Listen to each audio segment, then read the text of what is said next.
வணக்கம் குழந்தைகளே, நான் வெங்கட். இன்று நான் உங்களுக்கு ஒரு நம்ப முடியாத கதையை சொல்லப் போகிறேன். ஒரு ஆயுதத்தையும் பயன்படுத்தாமல் இந்தியாவை விடுவிக்க உதவிய ஒரு மனிதனைப் பற்றிய ஒரு நம்ப முடியாத கதை. அவர் பெயர் மகாத்மா காந்தி. மக்கள் அவரை பாபு என்று அழைத்தனர். கதை கேட்க நீங்கள் தயாரா? கதைக்குள்ள போலாமா? காந்தியின் ஆரம்பகால வாழ்க்கை. மகாத்மா காந்தி அக்டோபர் 2ஆம் தேதி 1869 அன்று இந்தியாவில் குஜராத்தில் உள்ள போர்பந்தர் என்ற சிறிய நகரத்தில் பிறந்தார்.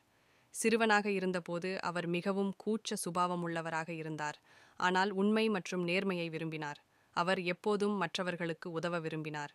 பின்னர் லண்டன் சென்று சட்டம் படித்து வழக்கறிஞரானார்.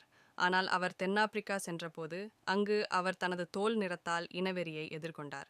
எவ்வளவு பெரிய பிரச்சனையாக இருந்தாலும் அநியாயத்தை பார்த்து அமைதியாக இருக்க மாட்டேன் என்று அவர் முடிவு செய்தார். வன்முறையற்ற தலைவர். காந்தி இந்தியா திரும்பியதும் ஆங்கிலேயர் ஆட்சியில் தனது மக்கள் அவதிப்படுவதைக் கண்டார். அவர்கள் நியாயமற்ற வரிகளை செலுத்த வேண்டும், கடுமையான விதிகளை பின்பற்ற வேண்டும். சுதந்திரமாக மக்கள் வாழ முடியவில்லை. காந்தி அவர்களை வழிநடத்த முடிவு செய்தார். ஆனால் அவரது வழி சிறப்பு வாய்ந்தது. வாள் அல்லது துப்பாக்கியுடன் சண்டையிடுவதற்கு பதிலாக அமைதியான முறையில் போராட்டம் நடத்துமாறு மக்களை கேட்டுக்கொண்டார். இது அஹிம்சை அல்லது அகிம்சை என்று அழைக்கப்படுகிறது. ஒரு பிரபலமான நிகழ்வு உப்பு அணிவகுப்பு.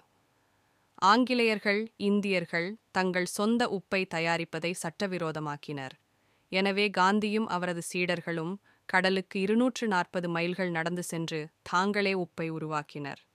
உப்பு செய்வதற்காக இவ்வளவு தூரம் நடப்பதை உங்களால் கற்பனை செய்ய முடியுமா? போராட்டங்களுக்கு பிறகு ஆங்கிலேயர்கள் இறுதியாக 1947 இந்தியாவை விட்டு வெளியேறினர்.